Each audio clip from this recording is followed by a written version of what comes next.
Bonjour à toutes et à tous, merci de nous retrouver aujourd'hui pour ce dernier webinaire Orientation OSE, les métiers de l'industrie du futur de l'année 2023, en direct de la centrale nucléaire EDF de Penly en Normandie. Je me présente, je suis Martine Assar, responsable de l'Observatoire des métiers et des compétences à la Direction générale de l'Institut Mines Télécom.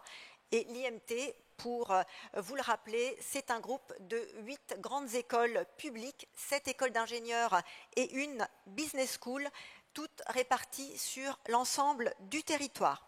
Avant de vous présenter le programme que nous vous avons préparé aujourd'hui, j'en profite également pour vous rappeler que ce webinaire orientation est une déclinaison du MOOC OSE, les métiers de l'industrie du futur, qui est un parcours découverte sur 6 grandes fonctions clés de l'industrie, sur également 18 métiers qui sont d'ores et déjà en tension dans l'industrie, qui vont de l'opérateur au technicien jusqu'à l'ingénieur, en vous précisant que vous y trouverez toutes les fiches métiers, avec tous les critères essentiels pour voir effectivement quelles sont les spécificités de ces métiers.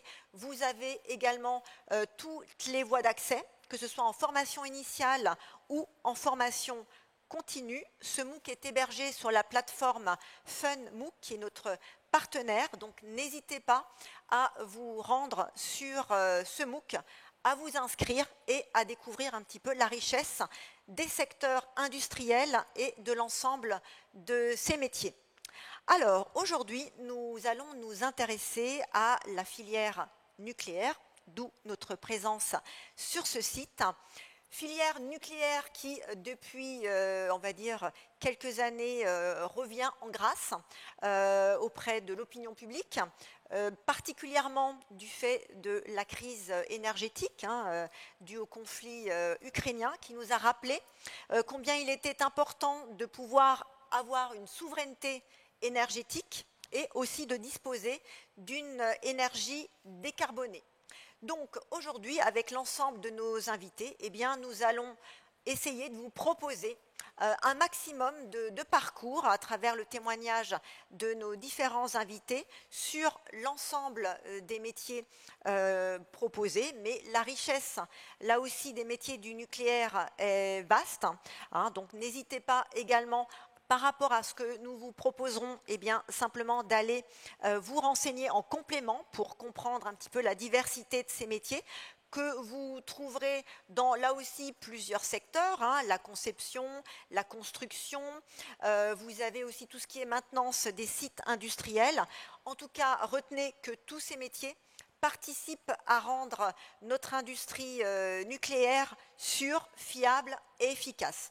Donc, on vous invite aussi, dès lors que l'ensemble de nos participants vont commencer à prendre la parole, à ne pas hésiter à poser vos questions sur le chat de webinaire Zoom. Vous avez un petit onglet questions-réponses.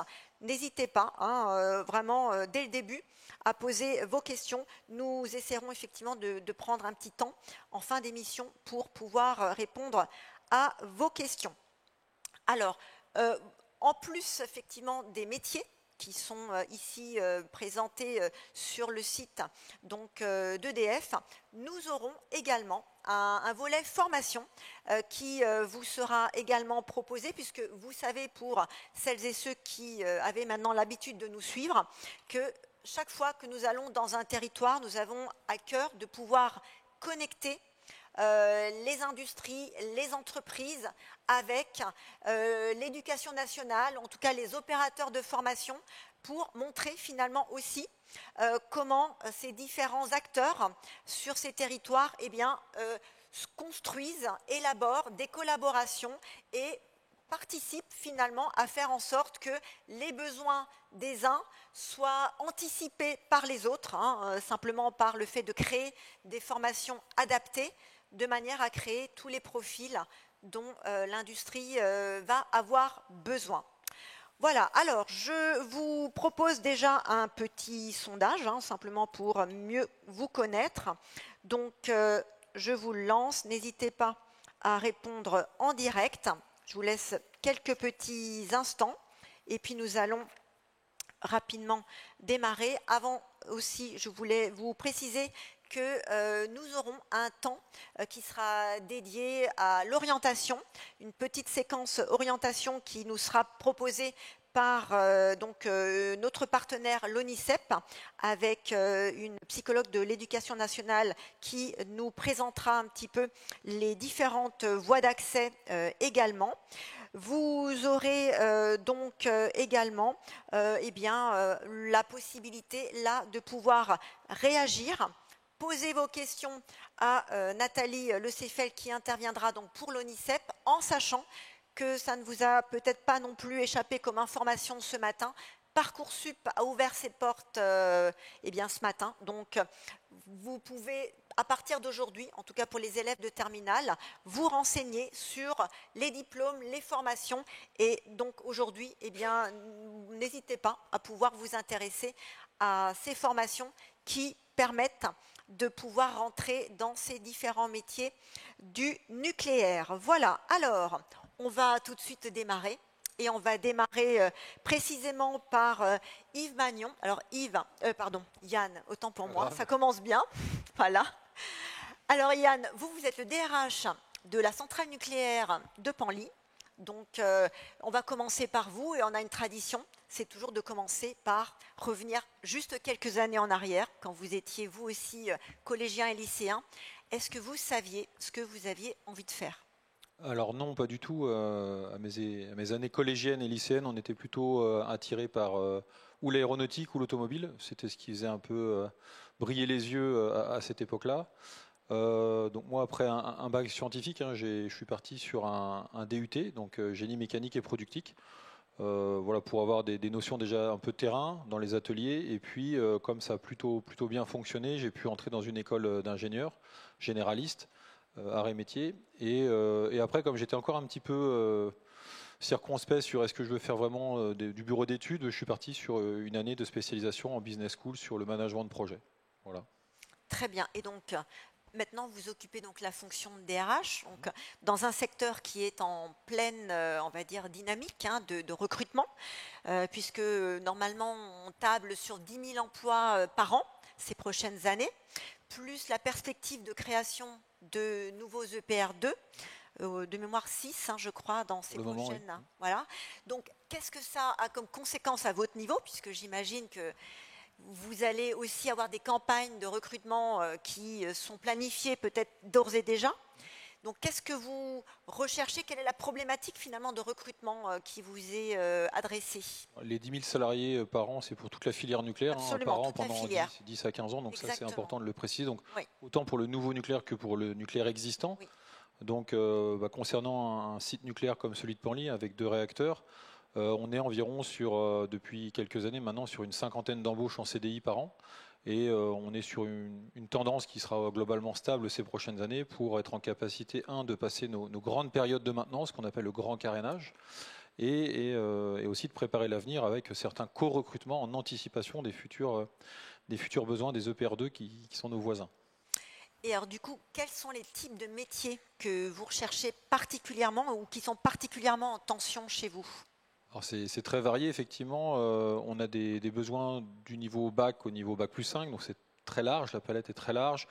On a des besoins à la maintenance, on a des besoins dans la logistique, dans la sécurité, la radioprotection, l'exploitation, auquel on peut associer les métiers de la chimie, le sécuritaire pour la protection périmétrique de nos installations. Donc voilà, c'est très varié et en niveau de diplôme et en type d'emploi. Que ce soit sur le terrain, dans les bureaux, dans l'ingénierie, c'est très varié. Et donc, j'imagine que vous déployez aussi des actions particulières pour pouvoir aller chercher les profils dont vous avez besoin. Comment ça se caractérise de votre côté ? Alors très concrètement, on développe un maillage très étroit avec des collègues proviseurs qui sont ici au présent sur le territoire, que ce soit Pablo Neruda, l'émulation dieppoise, Jean Rostand, plus loin. On a aussi des partenariats avec les écoles d'ingénieurs rouennaises. Ça, c'est des actions qui marchent, qui fonctionnent, que ce soit pour des stages, pour de l'alternance aussi, puisqu'on a doublé en 2 ans nos nombres d'alternants sur le site. On a plus de 70 alternants aujourd'hui à Penly. Donc ça, c'est quelque chose dont on est très fier et qui nous permet de sécuriser justement nos futurs recrutements. Et on a aussi des actions auprès d'écoles, de collèges, de lycées où on essaye de promouvoir le passeport du nucléaire avec l'appui de l'UMN. On essaye aussi de faire valoir auprès du personnel, enfin des jeunes filles, l'intérêt pour nous d'avoir de plus en plus de personnel féminin dans nos équipes. On monte chaque année, mais trop doucement encore. C'est clair. Et vous avez des partenariats, des actions spécifiques, peut-être avec des associations ou de femmes ingénieurs ou de femmes en général qui œuvrent justement pour promouvoir ces métiers? Alors on a un partenariat très fort avec WIN, Women in Nuclear. On a Femmes Energia, avec lequel on travaille très étroitement. Donc elle bouge. Oui. C'est beaucoup d'actions qui sont des fois dans l'ombre, hein, qui permettent pas d'avoir de grands pics d'embauche de personnel féminin, même si on essaye réellement de le faire. On a beaucoup de dispositifs dans l'entreprise pour améliorer le quotidien, les équipements de protection individuelle pour les salariés, les vestiaires. C'est des actions au long cours. Voilà, il faut continuer dans cette voie-là et continuer à progresser sur le recrutement. Et est-ce que ça veut dire que, du coup, pour pouvoir aussi montrer ces métiers, malgré on va dire les protocoles de sécurité qui existent sur un site comme celui-là, vous faites des visites d'entreprise, vous essayez d'immerger les jeunes un petit peu dans ce contexte? Alors, indépendamment des quelques dernières semaines qui ont été un peu plus contraintes, on a très très régulièrement des visites ou de collégiens, de lycéens, d'élèves ingénieurs qui viennent visiter bien volontiers nos installations avec des parcours préétablis. Ça fonctionne très bien. C'est quelque chose qui doit perdurer et pour accélérer un petit peu ces actions-là, on prévoit d'organiser le 10 février prochain dans ce bâtiment un job dating sur inscription préalable vu le contexte sécuritaire, mais qui permettra à tout à chacun de venir voir un petit peu des acteurs qui travaillent au quotidien dans ces métiers, des jeunes embauchés aussi, pour valoriser l'intérêt de ces métiers industriels qui sont essentiels pour l'avenir du pays, si je peux aller jusque-là. Mais on peut le dire. Absolument, tout à fait. Quel serait aussi le message du coup que vous adresseriez à tous les jeunes qui nous regardent pour les encourager à venir au moins découvrir, explorer la diversité de ces métiers et quelque part de s'orienter? Travailler sur une centrale nucléaire, c'est la certitude d'avoir une formation tout au long de sa carrière, d'avoir des possibilités de parcours diversifiés. Donc c'est pouvoir faire des métiers aussi nombreux et variés que ce que je vous ai présenté tout à l'heure, de l'exploitation, la maintenance et bien d'autres. C'est l'assurance de travailler de façon solidaire avec plusieurs équipes parce que les machines sont très complexes, très grosses. Donc il y a nécessairement besoin de travailler ensemble. Donc l'esprit d'équipe est clé et au quotidien. Il faut être un petit peu rigoureux quand même. Mais voilà, c'est aussi un guide et une sécurité pour nous de bien faire du premier coup. Et puis enfin, c'est contribuer, alors même c'est d'actualité, mais à la transition énergétique. Qui, je sais, fait sens de plus en plus pour les générations qui nous succéderont. Et ce sont des aventures humaines au long cours, hein, comme je l'ai dit tout à l'heure, entre la conception et les validations politiques, la construction et l'exploitation et le démantèlement, c'est une centaine d'années. Donc c'est essentiel et donc on peut vraiment s'épanouir professionnellement et avec un vrai équilibre pro-perso qui tient à cœur à tout à chacun dans l'entreprise. Impeccable. Écoutez, je vous remercie beaucoup Yann. Et on va passer donc à Éric Panetier. Alors Éric, vous êtes directeur des opérations EPR2 à Penly. Et donc même question, est-ce que vous saviez ce que vous vouliez faire? Alors bonjour à tous. Oui, je voulais être sur la plage en fait quand j'étais au collège. Donc c'était un peu compliqué. Non, je savais pas du tout ce que je voulais faire, hormis peut-être des bateaux. Voilà. Et comme j'aimais bien la poussée d'Archimède, j'ai fait des bateaux. Voilà. Donc je suis arrivé, j'ai fait plutôt scientifique. D'accord. Et je suis arrivé dans une école d'ingénieur en architecture navale, l'École nationale supérieure des techniques avancées, qui m'a permis de rentrer, de travailler sur la DCN, dans les directions de la construction navale. Là, j'avais toujours un peu ce rêve, donc il faut garder ses rêves, c'est très important. C'est vrai.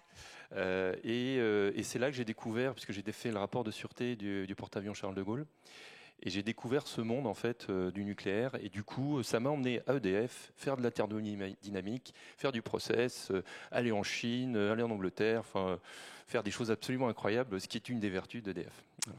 Voilà, c'est comme ça que je suis arrivé directeur des opérations d'un site en future construction. En vous intéressant aux bateaux d'abord. Et d'abord en s'intéressant exactement des bateaux. Alors, dites-nous en quelques mots, finalement, ce que c'est que cette EPR2, parce que au-delà du sigle, qu'est-ce que, effectivement, d'autant qu'on en prévoit la construction de plusieurs ces prochaines années.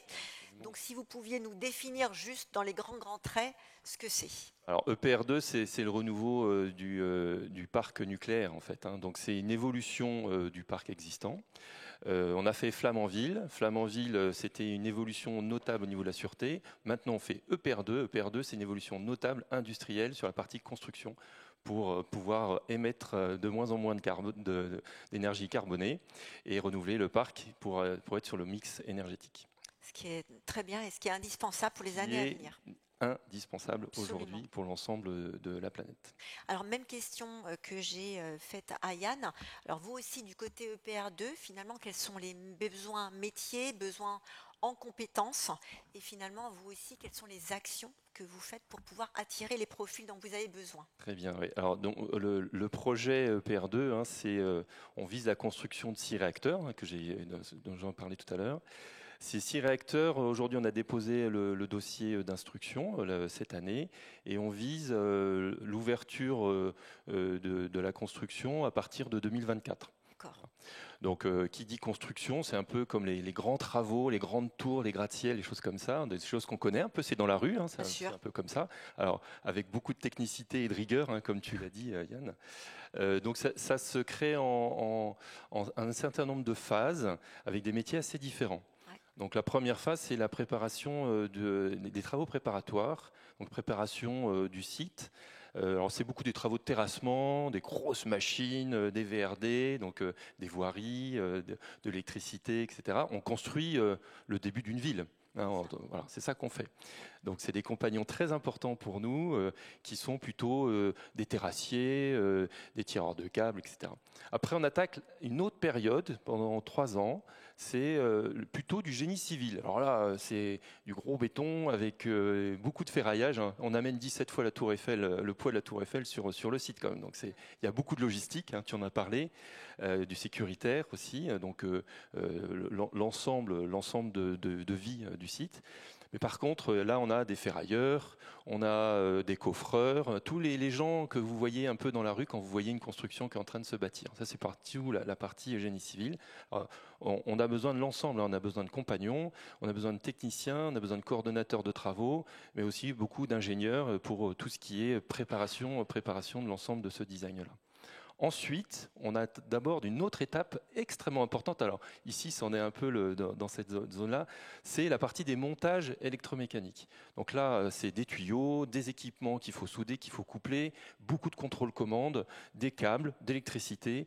Là, c'est d'autres domaines, des personnes un petit peu différentes en termes de parcours qui nous permettent d'arriver à mettre en place des process. Et puis la dernière partie, celle qui est fascinante, c'est celle qu'on a aujourd'hui sur Flamanville, c'est les essais. Les essais, alors là, c'est très très proche du métier d'une centrale nucléaire. On n'en est vraiment pas loin. Qui permet l'ensemble des essayeurs qui permettent de mettre en route et en service des machines et démarrer cette usine formidable. Et donc du côté des métiers, vous l'avez dit, alors du côté des compétences finalement sont diverses aussi. Oui. Alors du coup en termes de parcours, on a besoin de métiers très techniques qui se travaillent dès le collège ou le lycée. C'est cette partie-là qui est très importante sur le nombre de personnes qu'on va avoir sur le site. On va avoir aussi besoin de BTS et d'IUT, de bachelor. Alors ça se retrouve notamment sur la partie préparation, maintenance des équipements, mais aussi contrôle de travaux, qui est très important. On a besoin énormément aussi d'ingénieurs. L'ingénierie, en fait, tout le travail qui va se faire dans les quelques années, il est en cours de préparation et c'est ce qu'on fera encore sur les prochaines années.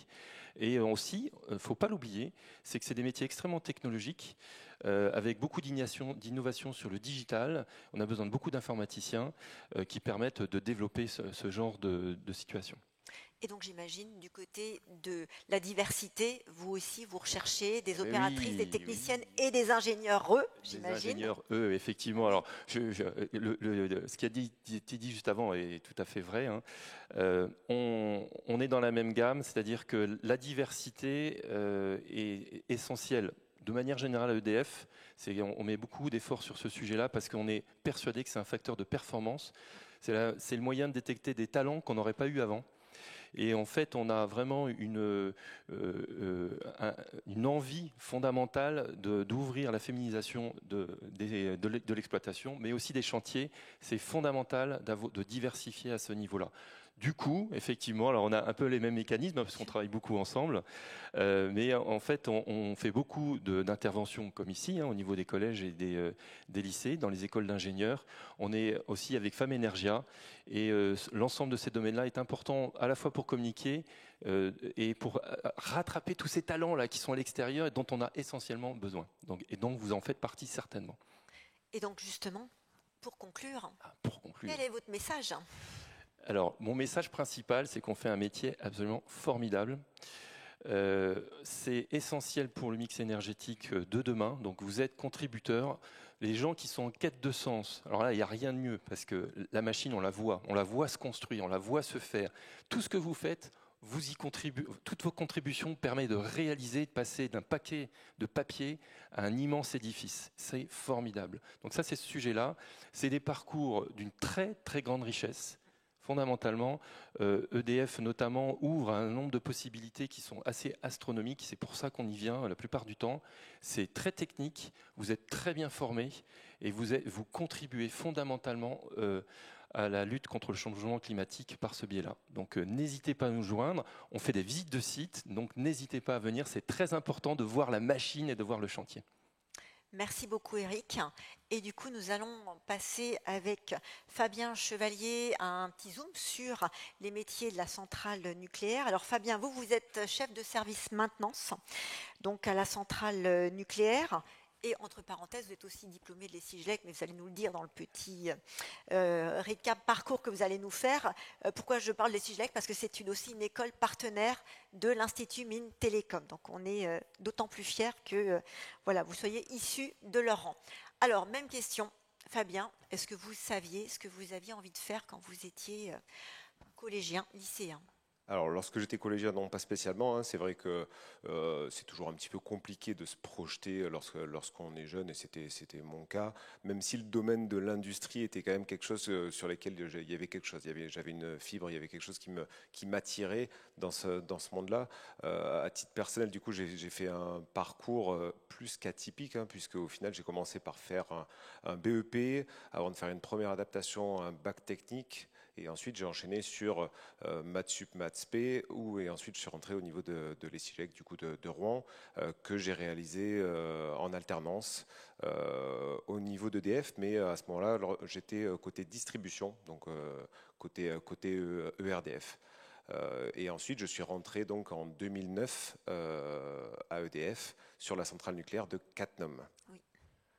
Voilà, donc j'ai commencé où j'étais affecté côté service électrique, où j'ai eu en charge la gestion de très gros chantiers de remplacement d'alternateurs. Donc en fait, c'est des chantiers dimensionnants, où on remplace un moteur, on va dire un alternateur qui fait entre environ 300 tonnes. Donc en termes de premier poste, c'est quand même extrêmement enrichissant. On est sur des arrêts de tranche, on pilote des phases sur le critique, on rend compte à énormément de personnes. Et moi, c'est ce genre de dilemme que j'ai beaucoup apprécié, surtout sur un premier poste, parce que ça m'a permis de découvrir énormément de choses. Et en sortie d'école d'ingénieur, où voilà, moi, j'avais pas du tout envie de partir vers des bureaux d'études ou des choses comme ça. Je voulais être sur le terrain. De l'action, quoi. De l'action. Là, j'étais extrêmement servi. Et donc voilà, c'est vraiment un premier poste qui pour moi a été super riche. Et ensuite, j'ai fait un parcours croisé, puisqu'après, j'ai basculé dans les métiers d'exploitation, donc comme ça a été évoqué tout à l'heure, où j'ai évolué sur deux postes. Donc j'étais opérateur. Donc opérateur, c'est l'agent qui est en salle de commande et qui pilote le réacteur au quotidien, qui suit les baisses, les remontées de charge, qui gère aussi les situations qu'il peut y avoir de temps en temps lorsqu'il y a un problème sur l'installation.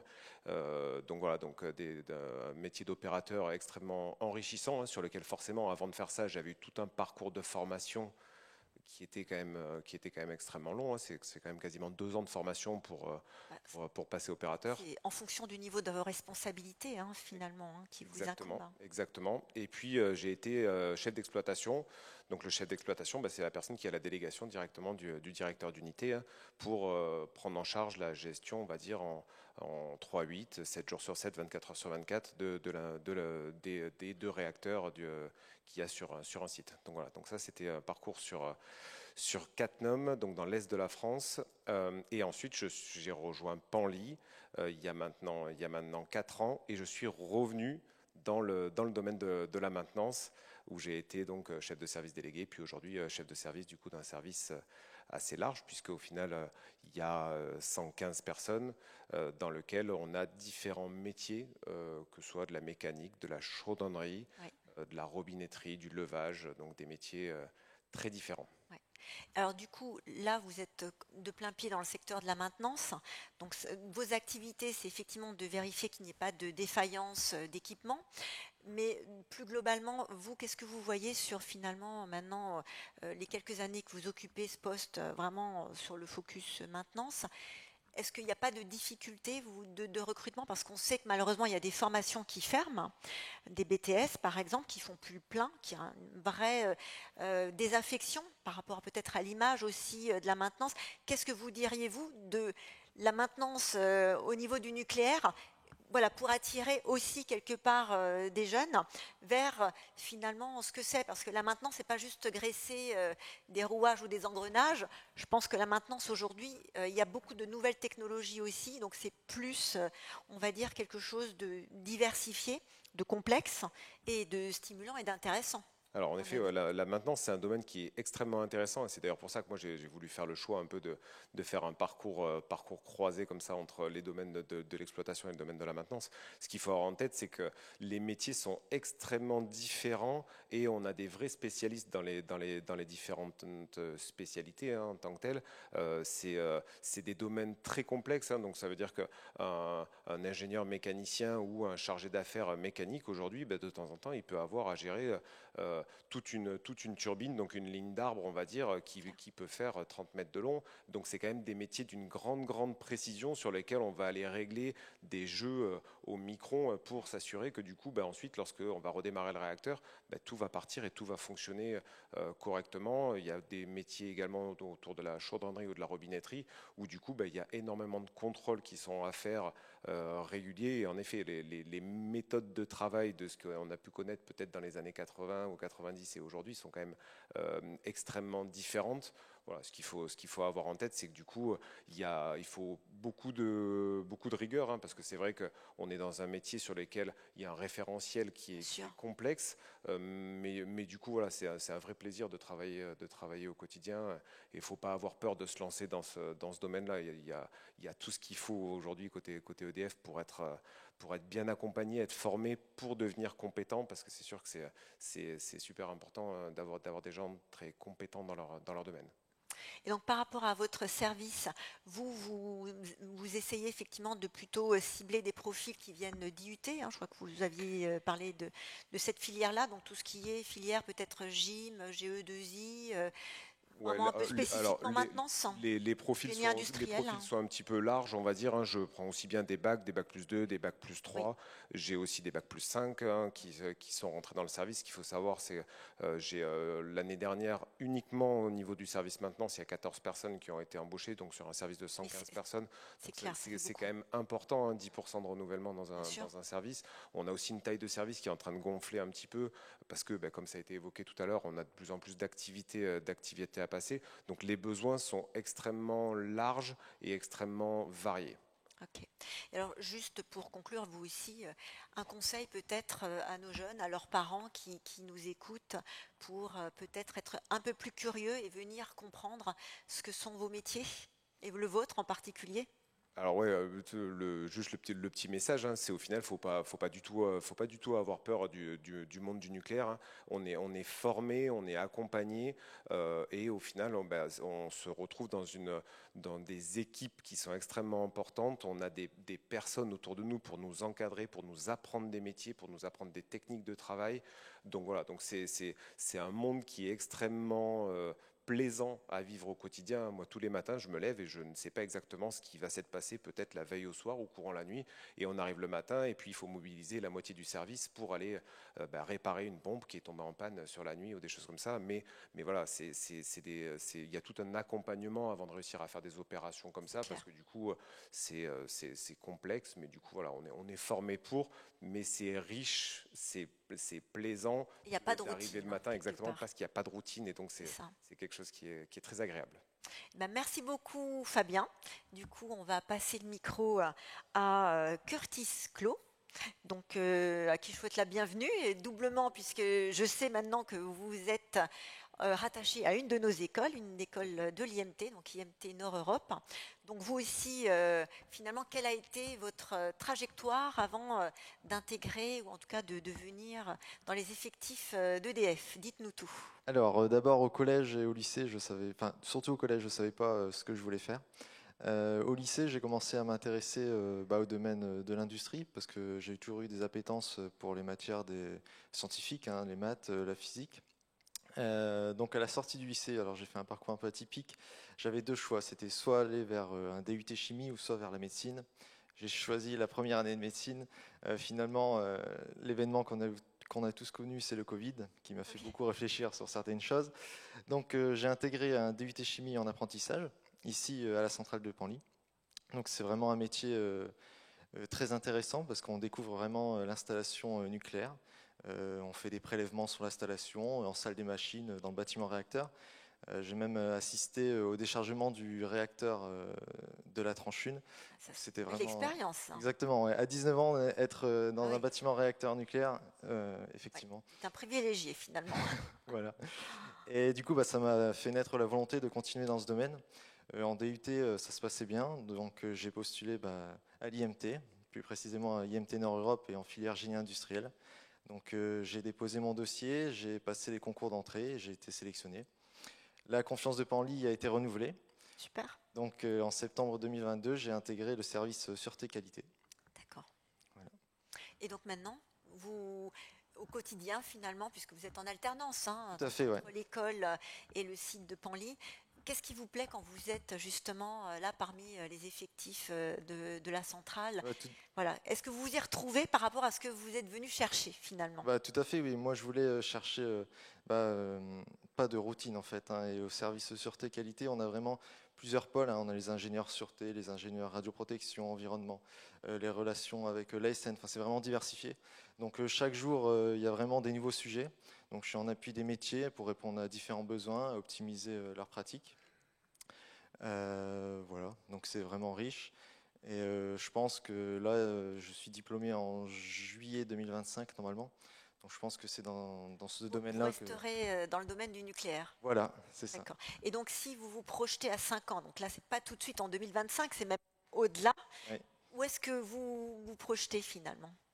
Alors déjà dans le nucléaire, après voir quel métier, parce que c'est vrai, comme Yann tout à l'heure le disait, il y a une vraie diversité au sein des centrales nucléaires. Il y a vraiment plein de compétences et plein de métiers différents, donc je ne sais pas encore. L'avantage c'est que j'ai déjà avec l'alternance un pied dans la machine, si je puis dire, et je peux procéder à différentes immersions dans différents services pour découvrir des métiers et pouvoir me projeter à l'avenir. Mais vous resterez dans le nucléaire? Oui. Écoutez, alors qu'est-ce que vous diriez justement à des jeunes comme vous qui finalement hésitent ou qui sont peut-être dès aujourd'hui sur Parcoursup? Qu'est-ce que vous leur conseillerez, pour venir être à votre place? Alors d'abord, essayez de trouver un domaine que vous aimez. Alors c'est pas simple au début, mais souvent quand on choisit un domaine qu'on aime, forcément tout découle et tout va fonctionner derrière. Et après, n'hésitez pas à vous rapprocher de différents professionnels, même au sein de votre famille, de voir les métiers qu'il y a dans votre famille, de poser des questions, comment ça se passe, d'essayer de faire des stages dans les entreprises. Vraiment, essayer d'avoir une vision globale de tout ce qui se passe dans le milieu professionnel. Et moi, mon petit conseil, c'est vraiment on fait des études pour intégrer le milieu professionnel, et je pense que l'alternance fait qu'intégrer le milieu professionnel au plus tôt, c'est très formateur et ça permet vraiment de comprendre et de faire les bons choix. En précisant qu'en plus, on est aussi rémunéré. Tout à fait, pour faire ses études. Gagnant. Voilà, donc c'est gagnant-gagnant finalement. Tout à fait, exactement. Voilà. Bon, avec ça, on ne peut pas dire qu'on ne fait pas la promotion de l'apprentissage. Hein. Non, mais en plus, c'est vrai que des deux côtés, quelque part, et pour nous en école, c'est vrai qu'on a aussi des étudiants plus matures, plus vite en tout cas, et du côté des employeurs, c'est vrai qu'ils ont tout de suite des profils finalement directement employables. Hein. Exactement. Donc, c'est clair qu'en termes, vous parliez d'accompagnement, Fabien, c'est quand même beaucoup plus simple en temps de formation quand on a quelqu'un qui est déjà un peu câblé, pré-câblé sur l'environnement, que de pouvoir lui faire ensuite poursuivre son chemin. Donc, très bonne école et très bonne formation, Curtis. Merci beaucoup à vous et on va passer à notre femme quand même, hein, de ce public EDF. Donc, oui, quand même. Quand même. Donc, Émilie Maheu, mais rassurez-nous, vous n'êtes pas la seule quand même à EDF. Non, je ne suis pas la seule à EDF et je ne suis pas la seule sur le projet EPR2. Voilà. Alors, vous êtes responsable environnement, chantier à la direction opérationnelle de la direction de projet EPR2. Il faut que je lise là quand même parce que c'est un peu long. Mais vous allez tout nous détailler. Mais avant, n'oubliez pas. Alors, vous, comment vous êtes arrivée là? Comment je suis arrivée là? Alors, à l'école, je voulais être avocate. Donc, rien à voir avec le métier actuellement. Et puis, finalement, au lycée, j'ai voulu plutôt m'orienter vers l'environnement. Donc, je suis partie sur une filière géologie, hydrogéologie, transfert des polluants dans les sols et dans les eaux. Puis, vers un bac+5 en environnement industriel. Pendant les différents stages que j'ai faits, il y a un stage qui m'avait profondément marqué. C'était un stage dans un bureau d'études en dépollution des sols, parce que j'avais eu la chance de participer à des travaux de dépollution. Et je trouvais ça très intéressant de partir d'une friche industrielle pour pouvoir, avec de la chimie, avec de la technique, dépolluer une friche et pouvoir y construire ensuite des logements, des crèches, des tas de choses, quoi. C'est clair. Voilà. Donc, à la sortie de l'école, je me suis orientée vers le bureau d'études où j'y suis restée 5 ans. Et là, j'ai appris des tas de choses sur le domaine de l'environnement, pas uniquement sur les travaux de dépollution, mais également sur tous les aspects réglementaires, puisque l'environnement, c'est quand même beaucoup de réglementation, encore plus maintenant qu'avant d'ailleurs. Donc, les dossiers loi sur l'eau, les études d'impact, voilà, toutes les procédures qui sont nécessaires à la construction d'un projet. Et j'ai également réalisé des études pour des industriels, donc plus orienté installation classée pour la protection de l'environnement et toutes les contraintes qui vont avec.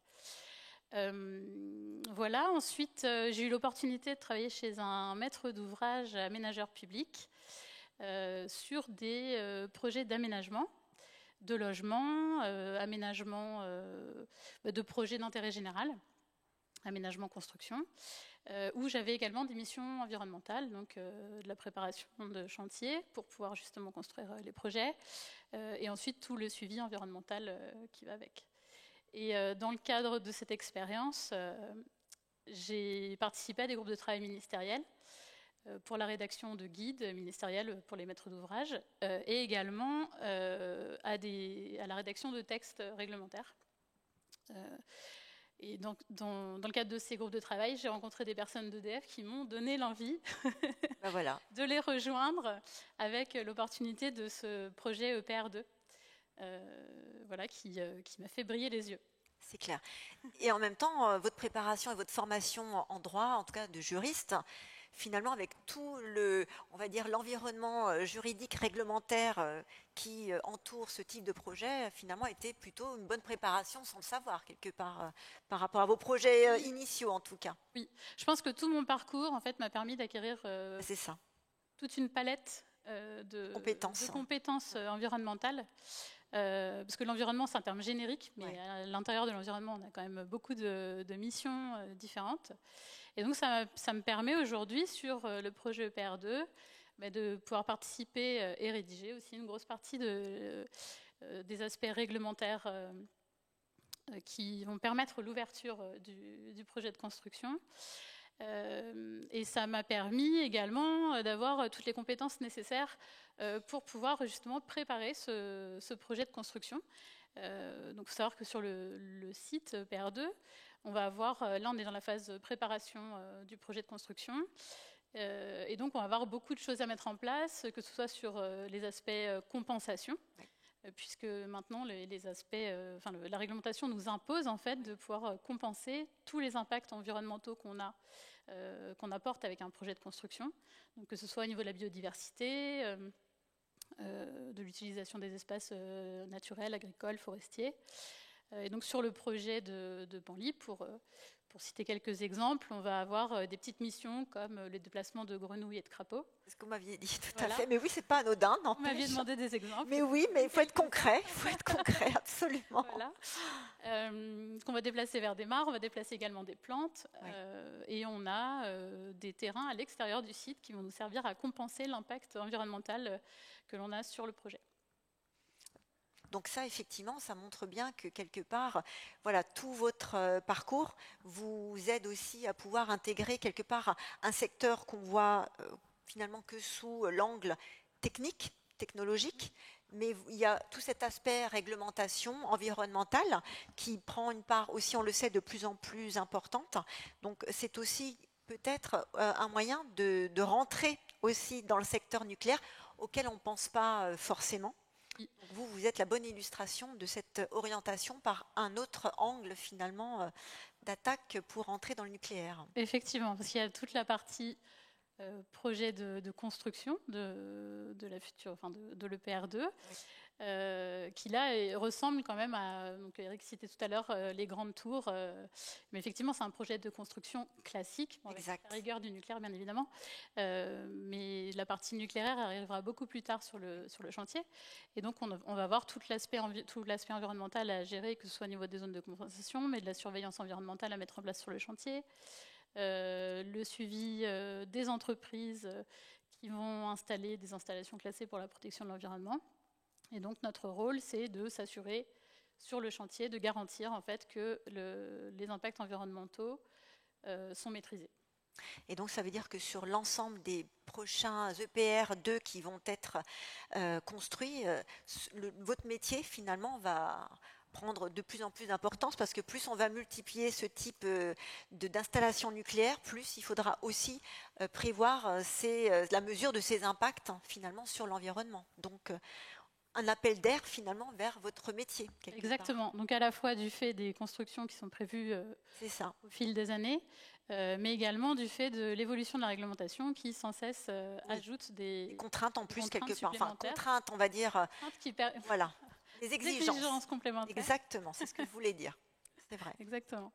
Alors aussi pour conclure, Émilie, vous, par rapport aux jeunes et aux jeunes filles, ne les oublions pas, parce que certaines peuvent se dire le nucléaire, oui, pourquoi pas, parce que vous parliez de sens, Eric, donc oui, mais le côté technique, scientifique peut peut-être parfois refroidir. Bon, vous êtes l'illustration qu'on peut rentrer par une autre porte aussi. Donc finalement, quel conseil vous donneriez à tous ces publics, filles comme garçons d'ailleurs? Moi, je pense qu'il faut toujours s'amuser dans ce qu'on fait, prendre du plaisir au travail qu'on réalise, avoir beaucoup de curiosité aussi, et ça nous permet d'avancer, se fixer toujours des objectifs et essayer de les atteindre pour pouvoir avancer vers la filière ou le métier qu'on a envie d'exercer. Et je pense que travailler chez EDF, c'est une très grosse opportunité, parce qu'on a beaucoup d'opportunités de développement au sein du groupe EDF, une fois qu'on y est. Merci beaucoup, Émilie. Et on a un petit peu clos la partie EDF pour accueillir avec nous aujourd'hui également donc Isabelle Maillot. Alors Isabelle, vous portez une vision plus large finalement de ces métiers du nucléaire, parce que vous êtes la représentante de l'Université des métiers du nucléaire, donc qui englobe tous les acteurs finalement du nucléaire, autant les entreprises dont EDF font partie, mais également des organisations professionnelles. Alors vous, justement, comme vous avez cette vision un petit peu de haut, qu'est-ce que déjà vous pouvez nous dire, mais avant vous aussi, finalement, quel a été votre parcours avant de vous intéresser au nucléaire? Alors moi j'ai un parcours complètement à part par rapport à ce que nous avions vu, parce que je n'ai pas du tout un profil technique. Au collège et au lycée, je savais que je ne voulais pas travailler dans l'industrie, et je savais que j'étais pas très bonne en maths, et que du coup ça ne m'intéressait pas forcément. Et puis donc j'ai fait en fait une prépa HEC, une école de commerce, et je suis rentrée pendant 5 ans dans des entreprises donc de services très éloignées du secteur industriel. Et lors de ces entreprises, enfin de ces expériences, donc j'ai été amenée en fait à travailler donc pour EDF en tant que client d'une de ces entreprises, et c'était le moment de l'ouverture des marchés. Et donc là, mon profil commercial et gestionnaire de projet, on va dire, a intéressé EDF. C'est comme ça que je suis rentrée dans cette industrie. Donc j'accompagnais des très gros clients industriels d'EDF. Et donc je leur faisais visiter, quand c'était possible, des centrales nucléaires pour leur montrer comment on fabriquait l'électricité. Et c'est lors d'une de ces visites que j'ai été fascinée en fait par l'installation industrielle. J'ai été fascinée par ces hommes et ces femmes qui mettaient tout leur cœur pour fabriquer l'électricité dont on avait besoin chez nous. Et donc j'ai découvert un tout autre univers qui m'a donc donné envie de travailler pour cette industrie, parce que aujourd'hui je ne travaille pas dans une centrale nucléaire, mais je travaille bien pour une association qui s'occupe de pouvoir favoriser, trouver en tout cas les compétences dont on a besoin pour cette filière, puisque vous l'avez dit tout à l'heure, 6 à 10 000 personnes chaque année. Donc nous avons besoin de 6 à 10 000 personnes chaque année pour l'ensemble de la filière nucléaire, pour pouvoir mener à bien les grands projets nucléaires qui permettent de décarboner l'industrie et permettent aussi à l'indépendance énergétique de la France. Tout à fait. Et alors du coup, du côté de l'UMN, on va y arriver. L'Université des métiers du nucléaire, l'UMN. Finalement, sans le sigle, c'est beaucoup plus simple. Voilà. Alors, finalement, de votre côté, quelle approche vous avez? Parce que vous disiez à l'instant qu'effectivement, l'objectif un petit peu de cette association, c'était de pouvoir mieux faire connaître ces métiers, d'attirer, de changer l'image, parce que en préambule, je le disais tout à l'heure, ce n'est que finalement il y a quelques années que l'image et on va dire l'intérêt du nucléaire a été revalorisé, parce qu'on sort quand même d'une période un peu compliquée. Néanmoins, maintenant que nous sommes dans une dynamique positive, quels sont les dispositifs que vous mettez en place? Quelles sont vos actions? Et voilà, comment finalement vous déployez un petit peu tout cela? Et quels sont les résultats, si vous en avez, par rapport à toutes ces actions? Alors, le rôle de l'Université des métiers du nucléaire, c'est effectivement de fédérer en fait l'ensemble des industriels qui travaillent pour cette filière et de pouvoir les réunir et mettre en visibilité toutes les actions qui sont réalisées. Parce qu'on sait bien, tout seul on va plus vite, mais ensemble on va beaucoup plus loin. Et donc face à ces défis, là, nous avons 3 actions principales. La première action, c'est déjà de mettre en visibilité, de faciliter l'accès à l'information. Et donc nous avons un portail qui s'appelle monavenirdans-le-nucléaire.fr, qui est un portail grand public sur Internet et qui permet de mettre à disposition 86 métiers qui sont les métiers cœur dont l'industrie nucléaire a besoin, EDF en particulier, mais également toutes les autres entreprises, puisque si on travaille dans le nucléaire, on peut travailler dans une petite, dans une moyenne ou dans une très grosse entreprise comme EDF. Donc vous avez 86 métiers qui sont détaillés avec sont vraiment des professionnels sous forme de vidéos qui présentent leur métier. Alors ça va de la cybersécurité informatique en passant par l'agent de sécurité. On a également des ingénieurs génie civil. Donc c'est vraiment très large comme panel de métiers. Enfin, allez-y, les niveaux de qualification, vous voilà. l'avez dit.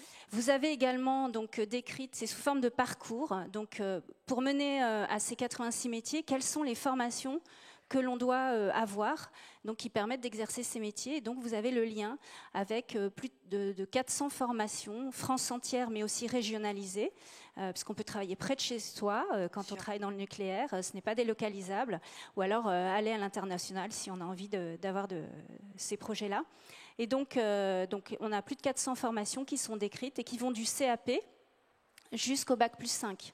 Donc il y a effectivement tout un panel de formations disponibles pour trouver comment se former pour mener à ces métiers. Et également, depuis le début de l'année, toujours sur monavenirdans-le-nucléaire.fr, ce portail multi-employeur, vous avez toutes les offres d'emploi aujourd'hui qui sont disponibles. J'ai regardé ce matin, il y en avait en Normandie par exemple, il y en avait 377 encore offres d'emploi à pourvoir. Et puis également les offres d'alternance et les offres de stage. Donc c'est un portail multi-employeur qui permet d'avoir un peu une vision 360, soit si on cherche son orientation, soit si on cherche des idées de métier, soit si on cherche une formation ou un emploi. Et alors, est-ce que du côté de l'Université des métiers du nucléaire, il y a aussi une action qui vise un petit peu à anticiper les besoins avec les opérateurs de formation, que sont les lycées professionnels ou les CFA aussi éventuellement, pour orienter peut-être les besoins de formation qui vont ensuite former des profils qui vont pouvoir intégrer directement les entreprises. Est-ce qu'il y a un petit peu cette prévision de profil, de besoin de profil qui se travaille en amont avec ces opérateurs? Oui, tout à fait, vous avez raison. Donc, on travaille avec l'ensemble des partenaires, donc entreprises et également organismes de formation, éducation nationale, pour identifier donc comment on pourrait améliorer l'adéquation en fait des formations avec les besoins des industriels. Et donc, on a une première action également qui aujourd'hui existe cette année, a été lancée cette année, c'est la coloration de formation. Donc la coloration de formation, qu'est-ce que cela signifie? Ça signifie que nous avons des formations transverses. On a parlé de métiers tout à l'heure, que ce soit des techniciens, des techniciennes de maintenance, que ce soit des soudeurs, soudeuses, des chaudronniers, des chaudronnières ou des électromécaniciens, mécaniciennes. Eh bien, par exemple, ce sont des formations transverses pour lesquelles on a des bacs professionnels et des BTS qui permettent de se former à ces formations, mais qui ne permettent pas de connaître, de s'acculturer donc, à l'environnement nucléaire, qui est un environnement très spécifique. Et donc, ces colorations permettent de le faire. C'est ce qu'on appelle le passeport nucléaire. Donc, il y a plus de 2000 apprenants en France depuis la rentrée 2023 là, qui vont, en plus de leur bac professionnel ou de leur BTS ou même de leur école d'ingénieur, puisque les CIGELEC en Normandie en particulier lancent le passeport nucléaire dès cette année pour leurs ingénieurs généralistes, eh bien, vont permettre donc d'avoir une acculturation spécifique et déjà un premier niveau de compétence sur l'environnement nucléaire grâce à ce passeport nucléaire. Merci beaucoup Isabelle. Alors vous aussi, finalement, quels seraient les conseils ou messages que vous souhaiteriez porter à nos internautes? Alors, si vous ne savez pas bien ce que vous voulez faire, que vous êtes intéressé par l'industrie potentiellement, eh bien, vous pouvez aller sur monavenirdanslenucléaire.fr. Vous pouvez aussi essayer de rencontrer donc des professionnels ou des jeunes boursiers ou boursières, mais je n'en dis pas plus parce que je sais qu'il y a un témoignage qui va arriver tout à l'heure. Mais donc, nous avons également donc des jeunes étudiants qui reçoivent des bourses financées par France Relance, donc de l'Université des métiers du nucléaire, et donc qui leur permettent non seulement de continuer leurs études dans de bonnes conditions grâce à la manne financière que cela apporte, mais surtout d'avoir un parrain ou une marraine donc, de la filière professionnelle nucléaire qui leur permet de découvrir l'environnement nucléaire. Donc, voilà. Eh ben, merci beaucoup Isabelle, c'était complet. Et merci à vous. Voilà, on a en tout cas... on va dire, traiter un petit peu la partie entreprise et industrielle. Et on va aborder à présent la partie un peu plus formation avec Sophie Hébert, qui est donc proviseure du lycée Pablo Neruda, donc, qui est en lien avec finalement son écosystème de l'entreprise EDF pour porter là aussi des effectifs vers ces métiers. Bonjour Isabelle, merci beaucoup d'être avec nous. Je m'appelle Sophie aujourd'hui exceptionnellement. Alors voilà, non mais aujourd'hui les prénoms ça ne veut pas. Ça doit être la fin, bientôt, voilà, l'approche des vacances de Noël peut-être. Voilà, donc Sophie, pardon. Bonjour Martine. Voilà. Bonjour à toutes et à tous. Absolument. Si vous pouviez vous aussi vous présenter en quelques mots sur votre parcours. Alors moi aussi un parcours bien éloigné de l'industrie à la base, au niveau du collège. Moi, je voulais être professeur, en fait. Je ne savais pas de quoi, mais professeur. Voilà. Donc, très éloigné, pas plus scientifique qu'autre chose. Un parcours, somme toute, assez classique, avec peu de champs qui se distinguaient des autres. Voilà. Je me suis engagée dans des études littéraires, jusqu'à un bac. Et puis, derrière ces études littéraires, j'ai gagné la faculté de psychologie et j'ai fait tout un parcours en psychologie expérimentale. Donc là, effectivement, quelque chose autour des sciences quand même. Voilà, moi je suis rentrée dans l'éducation nationale derrière ces études de psychologie qui auraient pu d'ailleurs me permettre de faire autre chose. Mais je suis rentrée dans l'éducation nationale en tant que conseillère principale d'éducation. Et depuis 2009, je suis chef d'établissement. FE d'établissement. Oui, absolument. Vous pouvez rajouter le FE en plus. Maintenant, on peut. Maintenant, on peut, absolument. Alors du coup, vous qui étiez très loin aussi de l'industrie, puisqu'on a échangé quand même un petit peu avant, au final, vous êtes hyper active pour connecter vos formations, et donc votre équipe d'enseignants a proposé des formations qui vont finalement être essentiels pour accompagner le développement des opérateurs industriels sur votre territoire. Alors, est-ce que vous pouvez un petit peu nous dresser le panel des formations que vous proposez? Absolument. Alors, c'est vrai que on m'aurait dit au début de ma scolarité, un jour l'industrie va t'intéresser. J'aurais été étonnée tout de même. C'est vrai, c'est quand même quelque chose qui me passionne aujourd'hui. Je l'ai bien senti. Et du coup, je vais décliner un petit peu sur l'établissement. Et vous avez absolument, Martine, eu raison de mentionner les équipes. On ne fait rien seul. D'accord. C'est effectivement sur l'établissement, en tout cas sur le lycée Pablo Neruda, un travail d'équipe. Quand je dis équipe, c'est forcément tous les personnels d'un établissement, les enseignants. Et puis les élèves aussi. Je suis venue avec 2 petits cadeaux à la fin, de petites pépites de l'établissement. Vous pouvez le dire. Ils contribuent aussi au rayonnement de cet établissement. Dans cette équipe, on a aussi tout un bassin de formation. Le lycée Pablo Neruda s'engage pour travailler et puis travailler l'attractivité de cette filière industrielle particulière du nucléaire.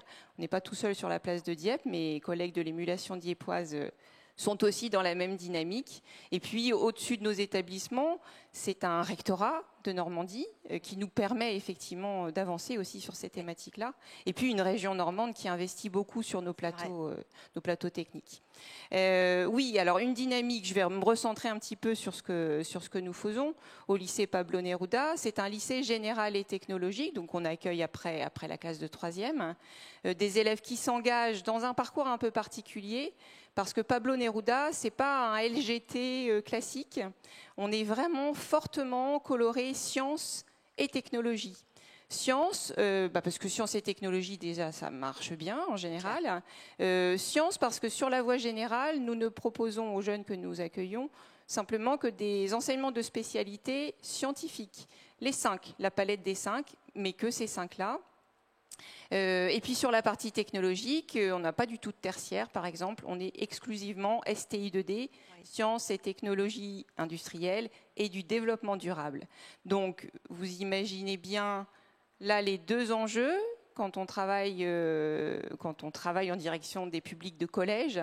Les 2 enjeux sur ces formations-là, c'est d'y faire venir des filles. Absolument. Parce que les sciences... c'est un peu une difficulté qu'on rencontre et qu'on observe encore un peu maintenant, de moins en moins. Mais les sciences, on se limite quand on est une fille. Ça a été mon cas d'ailleurs. Et puis les sciences industrielles, on se limite encore plus quand on est une jeune fille. Donc on travaille vraiment sur ce public de collégiens avec toutes sortes d'opérations de promotion. Peut-être j'y reviendrai un petit peu après. Je termine sur les formations de l'établissement parce que nous avons aussi des formations du supérieur. Et en l'occurrence 4 BTS fortement colorés industriels, absolument industriels, j'allais dire. Un BTS CRSA, conception-réalisation en système automatisé.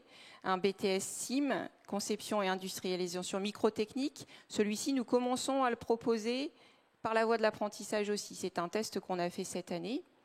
Nous avons aussi, nous proposons un BTS électrotechnique, ça parle de lui-même. Et nous avons aussi pour le groupe un groupe dédié par apprentissage et le BTS environnement nucléaire, probablement pourquoi je suis là aujourd'hui avec mon équipe, que nous proposons également depuis cette rentrée par la voie de l'apprentissage aussi. Donc Pablo Neruda aujourd'hui, on est une équipe de personnel de quasiment 200 personnes. C'est 600 jeunes dans l'établissement, dont 120 étudiants. Et parmi ces étudiants-là, je pense, ne pas me tromper, on doit être à 33 alternants. On monte en puissance. On a des projets d'ouverture de formation pour la rentrée 2024. Ouverture de formation en partenariat avec l'IFPRA de Normandie et le CNAM, le Conservatoire national des arts et métiers, parce qu'on est là pour le coup sur de l'enseignement qui mérite que le CNAM soit avec nous. Il a d'ailleurs été force de proposition aussi sur la place de Dieppe. Donc une licence professionnelle électricien du nucléaire et puis un DUST. C'est un diplôme un petit peu désuet qu'on remet un peu sur le devant de la scène. Diplôme d'études universitaires, scientifiques et technologiques. C'est l'équivalent d'une classe prépa, donc à viser derrière d'intégration dans des écoles d'ingénieurs. Donc vous êtes quand même sur un large niveau, oui, absolument, d'entrée et de sortie aussi. 2024, c'est des parcours secondes jusqu'à licence. C'est ça. Et alors du coup, chaque année, c'est un défi. Comme vous avez dit, vous êtes vraiment sur le segment scientifique et technique. Et on sait en France, malheureusement, avec le dernier classement PISA, ne nous a pas forcément honorés. Dans les sciences. Voilà, dans les sciences. Donc, est-ce que vous avez, vous, des difficultés, finalement, à avoir ces viviers, finalement, d'effectifs qui viennent alimenter vos formations ? Alors, c'est vraiment une question. Il y a 2 défis. Enfin, en tout cas, ce sont un peu mes défis personnels. Et là, encore une fois, j'ai la chance d'avoir derrière moi des équipes qui suivent et qui ont conscience de ça aussi. 2 défis. Le premier, c'est effectivement d'attirer sur ces formations. Alors, pas tant sur la voie générale, mais surtout sur la voie technologique. L'industrie, sur les dernières années, n'avait pas forcément toujours le vent en poupe. Donc, premier défi, c'est celui d'attirer vers les filières industrielles. Je mets dedans aussi les BTS, où il y a quand même des difficultés à recruter. Et puis, deuxième défi, et pas le plus petit, c'est la question des jeunes filles. Ah, c'est ça. Je l'ai dit à plusieurs reprises, on ne peut pas faire vivre un établissement en se privant de la moitié de la population. Absolument. Donc, 2 défis majeurs par rapport auxquels on met en place énormément de communication en direction des publics collèges. On s'est aussi attaché en matière de communication à vraiment utiliser les réseaux sociaux pour en faire la publicité de ce que l'on conduit dans l'établissement. Ça fonctionne. On a des portes ouvertes qui sont absolument attractives. La relation avec les industriels aussi, voilà, c'est une force pour l'établissement. Ça nous permet d'être vraiment concrètement dans toutes ces questions-là. Spécifiquement sur les jeunes filles, on organise chaque année, ça va être la 2e session en tout cas cette année-là, une matinée qui est réservée aux collégiennes de notre secteur de recrutement. Une matinée d'immersion dans l'établissement. Elles sont prises en charge par nos filles de l'établissement. Juste 3 petits chiffres. Rentrée 2021, 11% de jeunes filles sur notre cohorte de seconde. Ouais. Bon, c'est pas bien. Rentrée 2022, 14% de jeunes filles, et rentrée 2023, on est à 27,6%. Je pense que ça fonctionne. Ouais. J'espère pouvoir, avec ces jeunes filles aussi, créer un vivier qui va aussi se diriger vers ces formations industrielles, alimenter nos BTS par la suite. Ce matin, dans l'établissement, nous avions une autre opération qui fait un petit peu briller tous ces secteurs-là. On avait un forum des métiers, des sciences et de l'industrie. D'ailleurs, beaucoup de partenaires de Panly étaient présents pour expliquer leur métier. On tournait sur ce forum l'ensemble des élèves de l'établissement, les étudiants également. Des métiers qui sortent un peu de l'ordinaire aussi. Et sont venus tourner avec notre cohorte de seconde plusieurs collégiens, parce que nous sommes aussi tête de cordée de réussite, et donc plusieurs collégiens de notre cordée de réussite. Et j'ai noté beaucoup de filles. Eh bien, c'est un bon signe alors. Voilà. Bon, alors ça veut dire qu'il faut installer et pérenniser ce type d'initiative pour que véritablement on puisse capitaliser sur la dynamique là que vous avez très très bien installée. Absolument. Bon, eh bien, écoutez, merci beaucoup Sophie. Et du coup, on va passer à un membre de votre équipe enseignante. On va donc appeler Arnaud Danéus, qui est donc enseignant, professeur donc dans votre établissement et qui porte le BTS Environnement nucléaire. Oui, tout à fait, oui. Voilà, alors vous n'échapperez pas non plus Arnaud. Est-ce que vous vous projetiez aussi comme enseignant quand vous étiez au collège ou au lycée ? Alors à l'époque, au collège, je rêvais de faire les Jeux Olympiques et instituteur, les 2. Ah, quand même. Bon, les Jeux Olympiques, c'est complètement loupé. Par contre, institut, je ne suis pas très loin puisque je suis enseignant dans un lycée. Et vous transmettez quand même la connaissance que vous Voilà, exactement. Donc à l'époque, j'avais fait un bac scientifique. Quand même. Et après des études à l'Université scientifique et technique de Lille. Et j'aimais toujours démonter des objets, essayer de les remonter avec plus ou moins de succès. Et puis, voilà. Et puis, en fin de compte, je me suis orienté vers l'enseignement dans la partie technique. Très bien. Et alors, du coup, ça fait combien de temps que vous êtes maintenant professeur ? Alors, depuis 1997, et je suis arrivé à Dieppe en 2000. D'accord. Septembre 2000. Et j'ai intégré le BTS Environnement nucléaire en 2013. En fin de compte, avant, j'étais en BTS Conception et Industrialisation en microtechnique. où je faisais la partie électronique, l'intégration de l'électronique dans des produits microtechniques. J'ai fait de l'électrotechnique aussi dans le BTS électrotechnique. Ouais. J'ai fait également les bacs scientifiques, sciences de l'ingénieur. Ouais. Voilà. Alors, juste une question, parce qu'effectivement, vous portez véritablement des enseignements techniques. Oui. Vous, dans votre parcours d'enseignant, est-ce que vous êtes, par curiosité personnelle ou parce que professionnellement, on vous invite à aller voir les industriels pour que ce que vous enseignez soit quand même toujours en adéquation avec ce qui se passe dans les entreprises ? Ou bien c'est peut-être vous-même qui, par curiosité, êtes allé voir si ce que vous vouliez transmettre, c'était bien ce que les industriels attendaient. Parce que parfois, on parle souvent de cette déconnexion du monde de l'éducation nationale avec le milieu industriel. Alors, la connexion entre l'industrie et le monde de l'école est assez compliquée. Pour plusieurs raisons. C'est que dans l'entreprise, on va dire les préparateurs, ceux qui sont sur le terrain, ont un métier. Ils n'ont pas trop de temps. De notre côté, on va enseigner. On essaye de trouver des temps pour justement se réunir autour d'une table et trouver par exemple des études de cas pour absolument d'être alimenté, trouver des exemples concrets pour pouvoir travailler avec les étudiants. Alors, on le fait avec, évidemment, Paluel, on le fait avec Panluy. On essaye de le faire également avec les prestataires, parce que on parle d'EDF, mais il faut également parler des prestataires. Mais vous avez tout à fait raison. Parce que c'est le cœur du métier, là, maintenant, ça va être énormément les prestataires. Ouais. Et évidemment, on essaie d'aller vers eux pour essayer de travailler avec eux sur des supports de cours et des supports pratiques. Alors, parlez-nous un petit peu de votre BTS, environnement nucléaire. En quoi il consiste et les effectifs que vous avez. Finalement, vous qui les suivez peut-être depuis quelques années, est-ce que vous les voyez bien s'orienter vers les métiers auxquels vous les préparez ?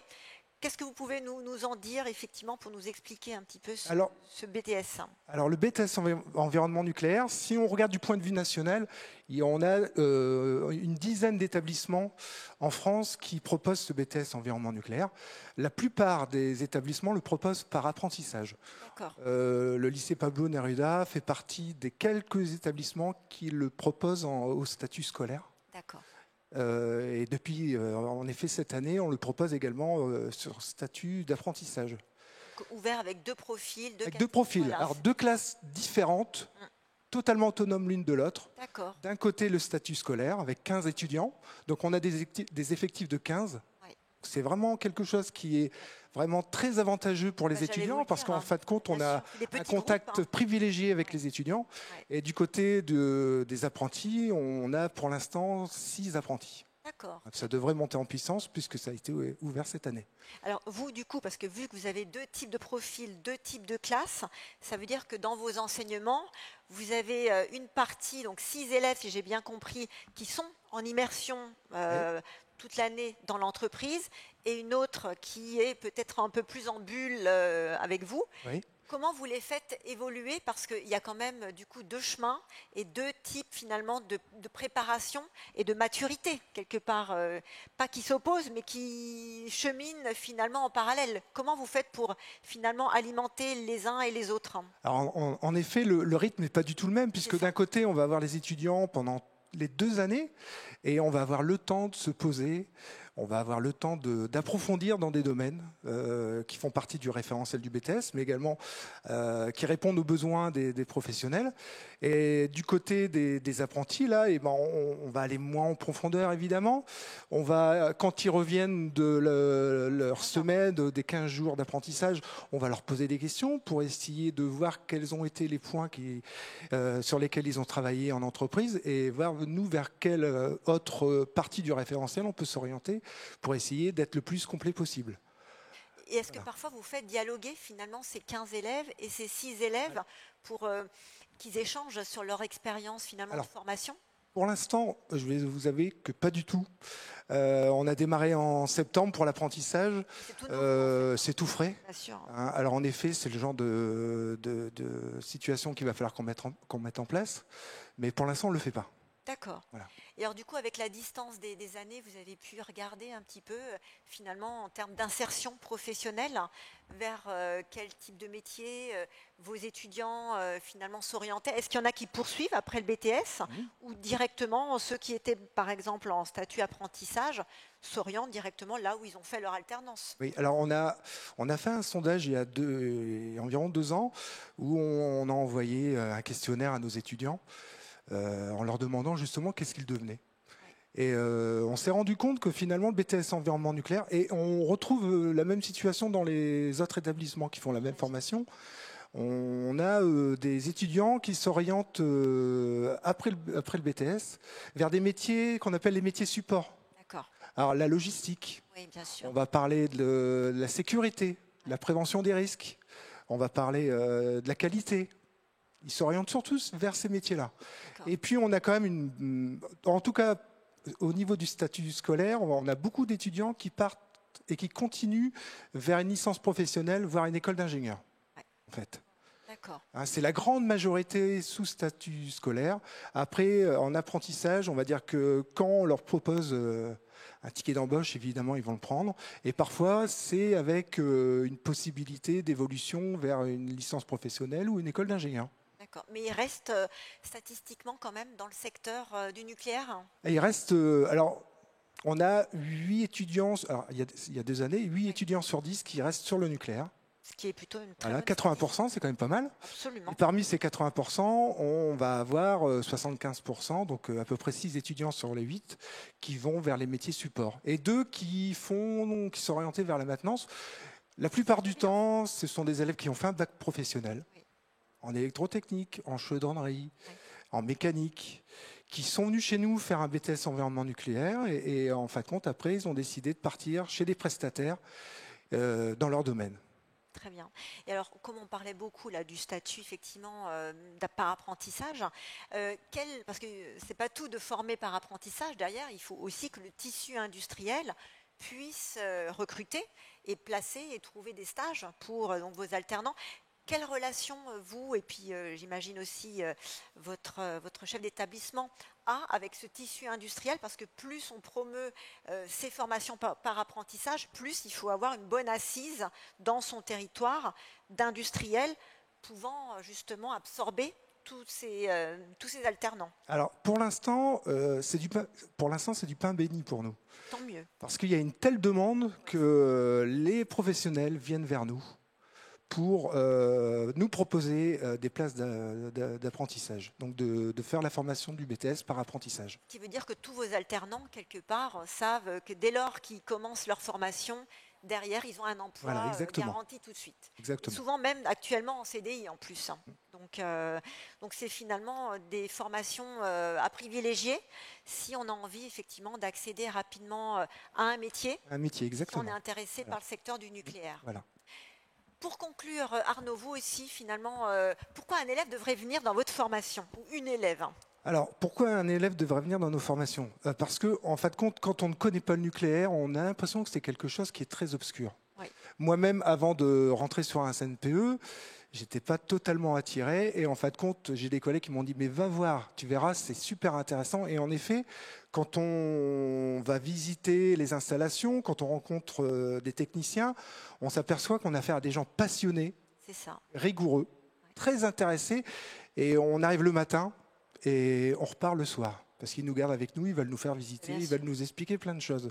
C'est un domaine, un endroit où il y a énormément de métiers, énormément de spécialités et où on peut trouver sa voie assez aisément, que ce soit dans la maintenance, mais également dans d'autres domaines, comme dans la sécurité, la prévention, et par exemple la qualité. C'est tous ces métiers finalement périphériques les métiers périphériques, aussi présents dans ces métiers du nucléaire. On n'est pas seulement sur les aspects vraiment très orientés techniques, proches du réacteur ou de leur maintenance, mais on a effectivement tous les métiers support dont vous avez parlé. Exactement. Alors il ne faut surtout pas oublier la maintenance. On a parlé beaucoup du BTS environnement nucléaire, mais on peut parler également du BTS électrotechnique qu'on fait chez nous. Complètement. qu'on colore en nucléaire. Il faut savoir qu'on est en train de... On a un nouveau chantier maquette au sein de l'établissement où on va faire un peu de robinetterie. Donc on commence à colorer. Et puis on est en train de réfléchir sur un plateau technique central où les différents BTS vont être à la périphérie et seront articulés autour de ce plateau technique qui sera coloration nucléaire. Écoutez, ça bouge. Donc, BTS électrotechnique, BTS CRSA, BTS conception et industrialisation microtechnique et le BTS environnement nucléaire. Bon, ça au lycée Pablo Neruda. En tout cas, bravo, parce que ça montre que ça bouge bien et que vous parliez d'image. Hein, parfois, on se dit, oh, les lycées, l'éducation nationale en général, c'est poussif pour venir accompagner et être en support des industries. Et vous êtes le parfait exemple que vous êtes moteur aussi, finalement, dans l'accompagnement des stratégies de développement. Et Dieu sait qu'elles sont importantes pour le nucléaire. Donc c'est une force et c'est une chance en tout cas d'avoir ce type de formation pour drainer un petit peu tous ces jeunes vers ces beaux métiers. Ouais, et on a la chance d'être entre Panly et Paluel, donc là il y a vraiment énormément de places d'apprentissage pour des futurs étudiants. Écoutez, justement, vous faites une bonne transition parce que justement, on va s'intéresser à deux de vos étudiants. On va commencer par Hugo Ligny-Masson, qui est donc étudiant en 2e année du BTS environnement nucléaire. Et alors vous faites partie de ceux qui sont en statut scolaire. Oui, c'est exactement ça. Moi, je suis plus dans un statut initial et je fais mes 2 ans en cours. Ok, alors comment vous êtes arrivé là, Hugo? C'est quoi votre parcours du coup? Moi, j'ai commencé, je savais vraiment pas quoi faire dès le collège. J'avais des idées, je savais ce que j'aimais au niveau des matières. Et donc, je me suis renseigné sur tous les établissements aux alentours. Et j'aimais tout ce qui était les sciences, tout ce qui était la technologie. Donc, en me renseignant sur le lycée Pablo Neruda, ça m'a paru une évidence. Et donc, j'ai fait ma seconde, ma première et ma terminale là-bas. Et à partir de ma première, j'ai fait le choix de partir dans une filière technologique, donc en STI 2D. Dans laquelle j'ai pu découvrir beaucoup plus, de manière beaucoup plus approfondie tout ce qui était la technique et tout ça, mais je n'avais aucune connaissance du monde du nucléaire. C'est qu'arrivé en terminale, donc avec Parcoursup, que je me suis posé la question de ce que j'allais faire après mon bac. Et donc, grâce aux différents forums, on m'a parlé du nucléaire, etc. Et donc au départ, j'étais très sceptique, je connaissais absolument rien sur le nucléaire. Donc quand on m'a parlé pour la première fois du nucléaire, j'avais pas peur, mais j'allais dans l'inconnu. Donc je me suis beaucoup renseigné. J'ai eu la chance, donc par le biais des forums, comme je disais, ou alors aller voir directement les professeurs qui s'occupaient de ça. J'ai pu leur poser beaucoup de questions. Et ça m'a beaucoup plu. Et en fait, j'ai découvert que c'est un monde tout à fait à part et qu'il y a plein d'interrogations ou plein de pensées que j'avais qui étaient totalement fausses. Donc du coup, j'ai pris la décision de postuler dans ce BTS-là. Et j'ai été pris et maintenant, je suis arrivé là en 2e année. Alors juste pour mes petites statistiques personnelles, vous, c'est quoi comme image que vous aviez de l'industrie en général? Parce qu'on parle du nucléaire et de son image, mais alors l'industrie en général, pour des jeunes comme vous, ça renvoie à quoi finalement? L'industrie en général... Ça renvoyait à quoi? Parce que maintenant, vous avez peut-être une autre image. Hein. Alors, à l'époque où j'étais pas encore en filière technologique, parce que c'était 2 statuts différents encore, ouais. Mais où la technologie m'intéressait, mais j'y connaissais absolument rien en matière d'industrie ou quoi que ce soit. Donc j'avais beaucoup d'interrogations. Et c'est qu'en arrivant donc en filière technologique que j'ai eu beaucoup plus de connaissances sur l'industrie et que j'ai pu me fonder un avis plus clair.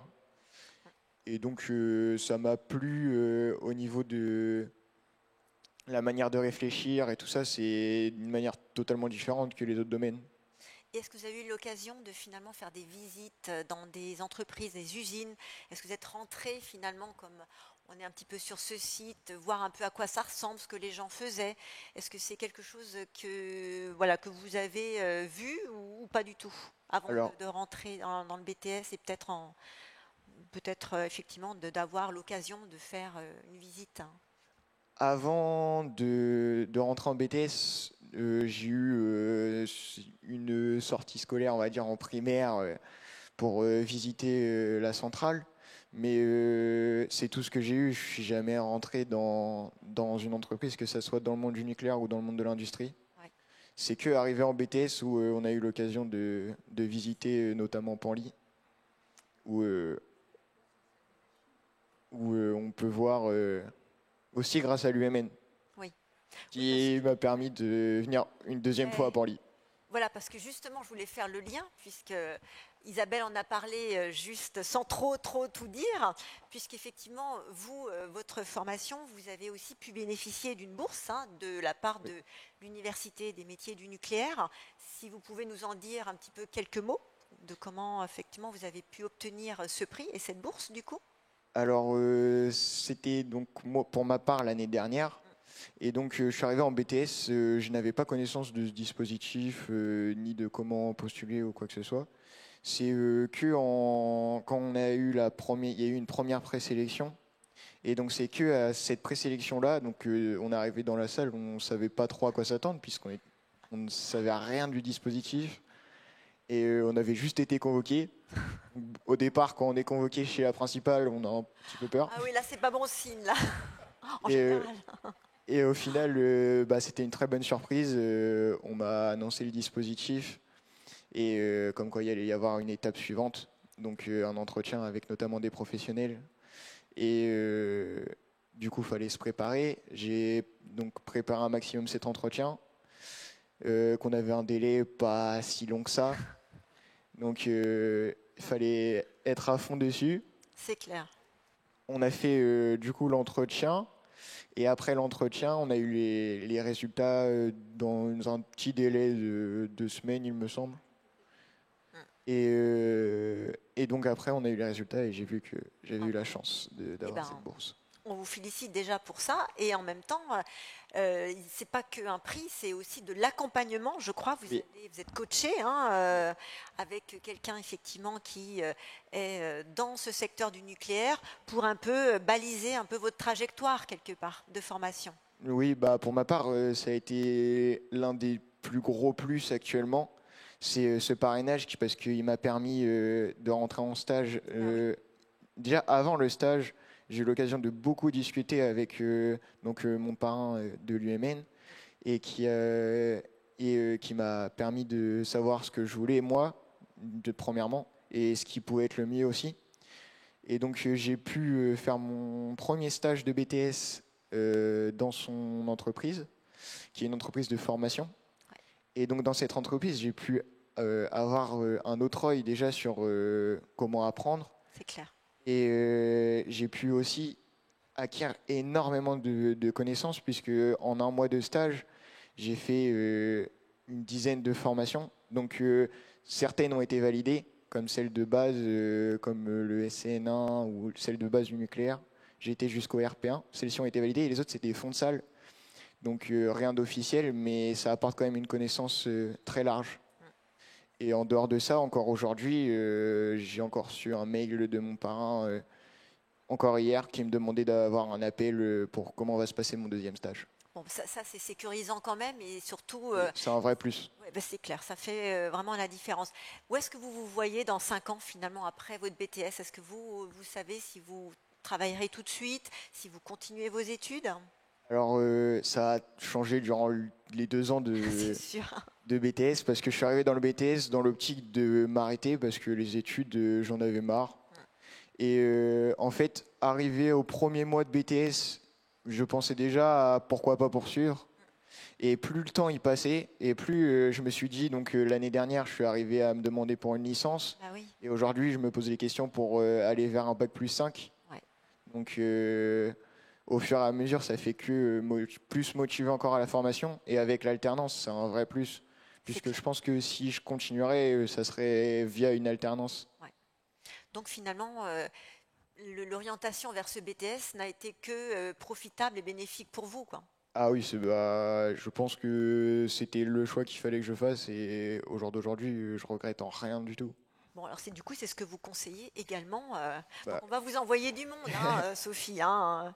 Donc voilà, donc c'est ce que vous conseillerez finalement aux jeunes, votre trajectoire pour s'intéresser à ces métiers. Ça peut être aussi par le biais de ce BTS qui conduit directement à ces métiers, avec la possibilité d'avoir ce type de dispositif qui puisse s'enclencher. Ouais. Très bien. Merci beaucoup pour votre témoignage, Hugo, et on va passer à notre dernière invitée, mais pas la moins importante, hein, puisque nous avons le plaisir d'accueillir Lisa Guibert, qui est donc une autre étudiante de ce BTS environnement nucléaire. Mais vous avez l'autre casquette, vous êtes en statut d'apprenti. Alors, comment une jeune fille arrive finalement dans cette filière BTS environnement nucléaire? Qu'est-ce que vous vouliez faire quand vous étiez plus petite? Ce qui n'est pas si loin que ça, quelque part. Alors moi, j'ai fait un bac pro teen, mais avant, j'étais en seconde générale et ça ne m'a pas du tout plu. Donc avec les conseils de ma famille, des discussions des membres de ma famille qui font déjà partie du nucléaire. Ah, ça aide quand même un petit peu. Oui. J'ai mon frère qui a fait le bac pro teen de l'émulation diepoise, donc j'ai pu me réorienter vers ce bac et qui m'a beaucoup plu d'ailleurs. Et le BTS environnement nucléaire, pour moi, c'était la suite. Oui, prolongation naturelle en fait. D'accord. Alors vous, avec le statut d'apprenti, comment ça se passe finalement? Vous êtes en alternance? Comment se passe l'articulation cours plus expérience professionnelle? Est-ce que vous vous y retrouvez finalement? Ça convient complètement à votre finalement sentiment de vouloir être déjà quelque part dans la vie active? Oui, c'est vraiment un plaisir de pouvoir faire partie théorique et partie terrain. Donc, je fais 2 semaines à l'école et 2 semaines en entreprise, et en entreprise aussi pendant les vacances scolaires. Bah oui, forcément. Oui. Vous travaillez quand même. Hein. Oui. Et alors, qu'est-ce que vous faites finalement? C'est quoi votre activité quand vous êtes en entreprise? Alors, moi, je suis au service prévention des risques. Donc, je suis un appui conseil dans plusieurs domaines, donc la radioprotection, la sécurité, l'incendie. Et on va beaucoup voir les intervenants sur le terrain et on les aide dès qu'ils ont une question. D'accord. Et alors, quelles compétences vous mobilisez? Parce que là, il y a des compétences techniques, il y a des compétences un peu type soft skills, hein, c'est-à-dire relationnelles, de communication. Alors, est-ce que par rapport à vos cours théoriques, vous y trouvez finalement le bagage nécessaire pour le redéployer finalement quand vous êtes en environnement d'entreprise? Alors, tout ce qui est connaissances théoriques, j'arrive à l'appliquer sur le terrain, mais après, c'est vrai qu'on prend beaucoup les conseils des agents qui travaillent avec nous. Et voilà. Et alors, est-ce qu'on vous challenge particulièrement parce que vous êtes une fille ou pas? On a de plus en plus de femmes. Hein, Ah, ça c'est bon signe alors. Dans mon service, on est beaucoup de femmes d'ailleurs. Et ça évolue, quoi. Très bien. Ce n'est pas un métier que masculin. Mais il faut le dire, absolument. Et alors vous aussi, finalement, dans 5 ans, où est-ce que vous vous voyez? J'aimerais beaucoup intégrer EDF. Ah ben voilà, à bon entendeur. Hein. J'aimerais beaucoup intégrer le service où je suis en apprentissage actuellement. D'accord. Et alors vous aussi, hein, parce qu'on ne l'a pas dit, mais vous aussi, vous êtes lauréate comme Hugo d'un prix. Alors si vous pouvez nous en dire un petit peu quelques mots. Alors je suis lauréate du prix Femmes Energia qui valorise les femmes dans les métiers de l'industrie. Donc c'est vrai que plus général, on n'a pas beaucoup de femmes, mais ça arrive de plus en plus. Pour montrer que ce n'est pas un métier masculin, mais c'est EDF au féminin. Ça c'est bien comme slogan. Merci beaucoup en tout cas Lisa, et je vous remercie déjà tous. Hein, et avant qu'on passe aux questions, eh bien, on va se connecter avec Nathalie Lecéphel de l'ONICEP. Nathalie, est-ce que vous nous entendez? Oui, je suis là. C'est bonjour parfait. Tout le monde. Bonjour Nathalie, merci de nous retrouver. En tout cas, on a beaucoup de plaisir, nous aussi, à vous revoir parmi nous. Alors, qu'est-ce que vous pouvez nous dire, vous, du coup, du côté de l'ONICEP, sur ces métiers de l'industrie et du nucléaire? Alors, déjà, moi, j'ai entendu beaucoup de choses. 6 à 10 000 salariés par an ont besoin de recrutement. Donc, ce sont de réelles opportunités pour l'orientation des jeunes. Travailler dans le nucléaire, donc, ce n'est pas seulement faire de la maintenance, c'est aussi travailler dans la logistique, la sécurité, l'exploitation, la qualité. J'ai entendu aussi l'informatique, le génie civil, le digital, la chimie, l'environnement industriel. Donc, différents centres d'intérêt, avoir le sens du contact, aimer organiser, gérer, pour gérer des projets. Notamment, on a entendu aussi des projets de construction qui sont très intéressants et polyvalents sur plusieurs domaines. Aimer faire des expériences, aimer bouger, se passionner pour les nouvelles technologies. Donc tout ça, ce sont des centres d'intérêt qui peuvent amener les élèves à se retrouver dans ce secteur très porteur. On va aussi exercer différents métiers, hein, donc tous les métiers dont on a parlé et puis certains autres. Donc on ne pourra pas passer en revue tous les métiers. On a parlé de différentes formations aussi, du CAP au Bac plus 8, donc tous les domaines. Donc sur la diapo suivante, là je vous ai mis des exemples. Hein. Ce sont des articles que vous pourrez trouver sur le site de l'ONICEP. Donc chaque fois vous avez une fiche métier avec une présentation donc des compétences attendues pour ce métier, des formations requises et puis de la nature du travail. Donc il n'y a pas qu'un seul métier d'ingénieur, il y en a différents. Et souvent, ce sont des métiers peu visibles et souvent aussi peu médiatisés, donc que les jeunes ne connaissent pas. Et ils ont du mal à aller explorer ces métiers sans a priori. Donc, on a entendu aussi qu'il faut confronter ces représentations, hein, l'étudiant nous l'a dit. Donc, avoir la curiosité d'explorer ce domaine qui est parfois un petit peu méconnu ou qui fait un peu peur quand on ne connaît pas. Tous les métiers sont mixtes, hein. Effectivement, les compétences dans le nucléaire ne sont pas réservées qu'aux garçons et on a bien vu qu'il y a des filles, des femmes qui s'épanouissent dans ce domaine. Donc sur la diapo suivante, on va voir les exemples hein, de formation. On a entendu parler de différents diplômes qui existent. Donc là, ce sont des exemples, hein. Il y en a beaucoup d'autres. Des mentions complémentaires. Donc pour le bac général, les enseignements de spécialité plutôt scientifiques. Le bac STI 2D, un bac technologique qui comporte aussi d'autres spécialités. Le bac pro technique intervention sur installation nucléaire, le BTS environnement nucléaire, le BUT, métier de la transition et de l'efficacité énergétique, des licences pro, master, diplôme d'ingénieur. Donc tout ça, ce sont des exemples hein, et n'hésitez pas à regarder aussi sur le site de l'ONICEP les différentes formations qui peuvent vous amener à travailler dans ce domaine et dans le domaine de l'énergie plus généralement. Donc on peut se former donc, en passant par le lycée, l'université, les écoles d'ingénieurs. On peut passer par l'alternance, effectivement, apprendre son métier tout en travaillant.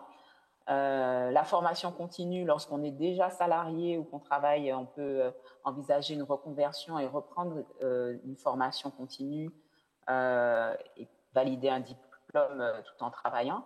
Et puis aussi la validation des acquis de l'expérience, c'est-à-dire qu'on n'est pas obligé de faire une formation, mais avec toute l'expérience acquise dans un domaine, on peut valider un diplôme qui nous permettra ensuite d'évoluer et pourquoi pas d'avoir un niveau supérieur d'encadrement notamment.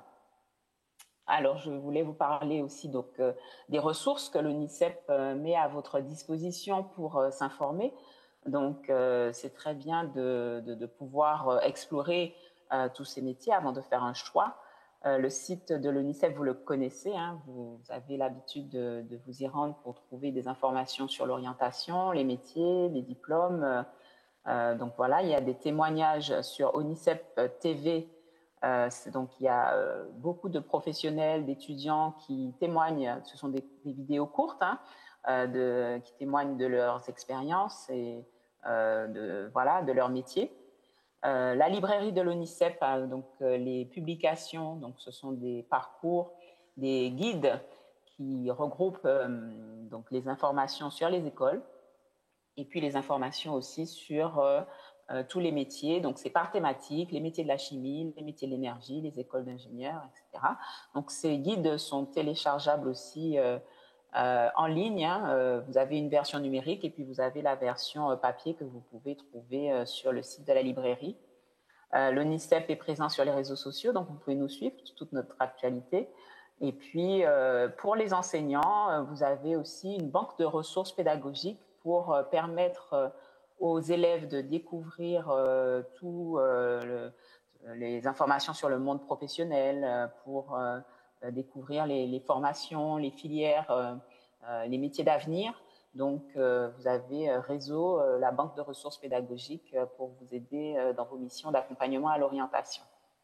Une dernière chose, le service monorientationenligne.fr. Donc, si vous avez des questions sur l'orientation, sur les métiers, vous ne savez pas si votre diplôme vous permet d'intégrer, par exemple, une formation supérieure, ou bien si vous cherchez une formation qui est peut-être pas tout près de chez vous, effectivement, vous pouvez contacter un conseiller, c'est gratuit, c'est ouvert à tous, pas seulement aux scolaires.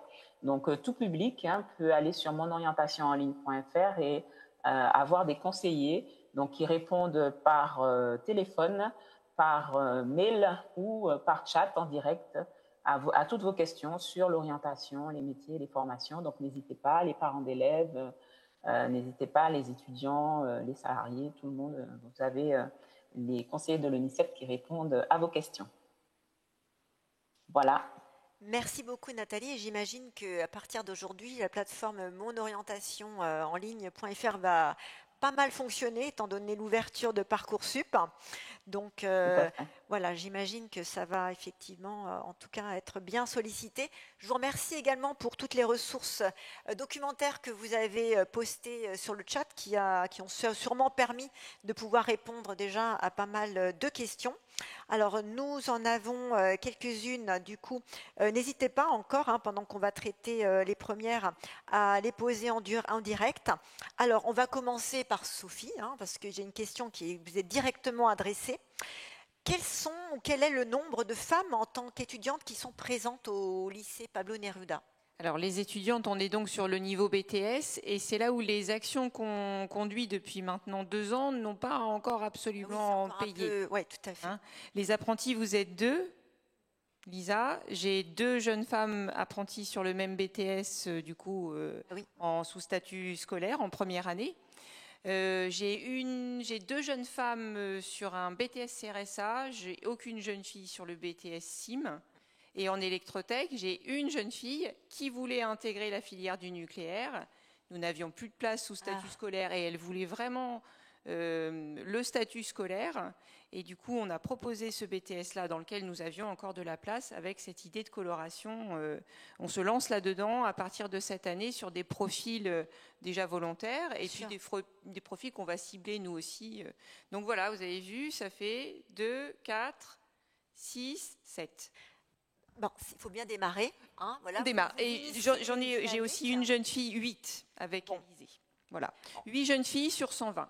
Bon, en tout cas, Sophie et vos collègues, gardez le micro parce que c'est une autre question pour vous, parce que je pense que vous avez dû donner envie à d'autres jeunes qui nous écoutent de venir dans votre établissement, parce que j'ai une question très pratique. Venez toutes et tous. Comment se passe le logement quand on veut se former dans votre lycée, en fait? Parce comment se passe le logement? Oui, c'est-à-dire que si quelqu'un vient d'un autre territoire que la Normandie et qui aimerait intégrer votre établissement, comment fait-on pour se loger? Alors, quand on intègre une formation du supérieur dans l'établissement sous statut scolaire, nous avons un internat scolaire et pour le coup, quelques places qui sont réservées aux étudiants, qu'on réserve effectivement en priorité aux étudiants qui viennent de très loin. Je sais que sur Dieppe, il y a aussi une véritable volonté d'accueillir les enjeux industriels du territoire. Forcément, vont un petit peu, j'imagine, accentuer ce trait-là aussi, mais une volonté sur Dieppe d'accueillir dans de bonnes conditions. Il y a quelques logements étudiants sur Dieppe. Et puis, sur la voie de l'apprentissage, néanmoins, il y a un salaire, donc les places en internat ne sont pas spécialement réservées pour les apprentis. Voilà, mais en tout cas, c'est vrai que la question de la mobilité est une vraie question. Loge. Et d'ailleurs, sur le BTS environnement nucléaire, c'est vraiment celui sur lequel on recrute de plus loin. Annecy, Nîmes, Marseille. Donc, on les loge. Donc, quand ils ont besoin, on les loge. Voilà, donc vous encouragez vivement les jeunes qui viennent de n'importe quel autre territoire en France de venir vous rejoindre. Oui. Eh bien, écoutez, c'est parfait. Le message, je crois, est passé là pour le coup. Alors, sinon, j'avais une autre question, peut-être pour vous, Yann. Est-ce qu'un étudiant titulaire d'un master en physique peut-il postuler dans le domaine de la radioprotection au sein d'EDF ? Oui, il peut postuler, il n'y a pas de contre-indication, ça semble faire sens là de ce que vous m'en dites. Oui, il faut postuler sur edfrecrute.fr. Voilà, donc EDF recrute. Donc il y a les offres de stage, d'alternance et d'emploi en CDI, donc ça va se grossir au fur et à mesure du début d'année 2024, mais il y a déjà plusieurs offres qui sont en ligne d'ores et déjà pour Panly, puis pour tous les sites collègues normands ou autres. D'accord, donc voilà, réponse positive. Alors, encore une question pour le lycée Pablo Neruda. Toujours sur le lycée Pablo Neruda par rapport aux étudiantes. Comment ça se passe avec les garçons? Est-ce que c'est pas trop dur? Donc voilà, on a une étudiante. C'est pour Lisa. Oui, c'est pour Lisa, absolument. Alors... Voilà, mais c'est bien, ça veut dire qu'on a des étudiantes qui sont intéressées, mais qui s'inquiètent de cet environnement peut-être trop masculin. Donc rassurez-les, ils sont tous bienveillants. Très très gentils. Voilà, bon bah voilà. Très très bienveillants. Voilà, et donc et vous comptez en plus vous intégrer aussi, donc ça veut dire que votre expérience n'est que positive. Que positive. Voilà, donc écoutez, j'espère que notre spectatrice a été rassurée. Alors, une autre personne qui nous indique ne pas pouvoir télécharger les documents partagés de l'ONICEP. Alors, n'hésitez pas pour le coup, si vous ne pouvez pas les télécharger à partir du chat, à aller sur le site de l'ONICEP par rapport à tous les conseils que vous a donné donc Nathalie. Vous les retrouverez en intégralité. Hein, donc, ils sont vraiment tous accessibles. Voilà, la librairie de l'ONICEP, les rubriques « Les métiers du nucléaire », ou la rubrique « Les formations pour travailler dans le nucléaire » ou dans les métiers de l'énergie. Vous trouverez absolument tous les liens pour pouvoir découvrir un petit peu les contenus. Alors, qu'est-ce que j'avais encore comme question? Oui, il m'en restait une. Alors, attendez, oui, que je la remonte. Alors, j'avais aussi une question. Donc là, d'un étudiant qui vient du Congo et qui aimerait, lui, justement, savoir s'il y a des bourses qui sont offertes vers les métiers du nucléaire pour pouvoir, justement, intégrer un métier ou une formation proposé. Et est-ce qu'il est possible que l'EPR2 puisse établir un partenariat avec une association du Congo pour la mise en place de certaines activités dans ce domaine et qui serait éventuellement intéressé par entrer en contact et voir quelles sont les possibilités si au sein d'EDF, eh bien, on a peut-être des partenariats en dehors de la France pour des collaborations et pour peut-être des formations. Alors, je ne sais peut-être pour vous, Eric, je ne sais pas si vous avez quelques éléments de réponse à apporter à notre internaute. Alors, on aura besoin de beaucoup de personnes, donc en fait, il faut ouvrir à toutes les possibilités. Moi, ce que je suggère, c'est qu'on examine ce cas-là. En fait, il y aura forcément besoin des gens de l'extérieur. Donc, contactez-nous et puis on regardera quelles seraient les possibilités de faire ce sujet-là. Alors, est-ce que le point d'accès pour pouvoir vous contacter, on passe par EDF Recrute ou il y a peut-être une autre adresse qui serait un contact possible pour prolonger la question de notre internaute? Alors, par EDF Recrute, il faut le faire, c'est sûr, mais après, on peut aussi donner d'autres éléments complémentaires. D'accord. Très bien. Eh bien, écoutez, alors je scrute parce que les questions arrivent en même temps que je vous les pose. Alors, j'essaie de n'oublier personne. Je pense qu'on a peut-être fait le tour. Ah non. Combien y a-t-il eu de bourses dans la région Normandie par rapport à l'Université des métiers du nucléaire? Ça, c'est vrai, c'est une question importante également. Eh bien, pour la 3e année consécutive, nous avons octroyé 28 bourses en Normandie. Et puis, sans trahir de secret, l'Université des métiers du nucléaire a la volonté de faire x2 pour l'année prochaine, dès l'année prochaine. Donc ça veut dire bien quasiment 60 bourses pour la Normandie, 400 bourses pour le national.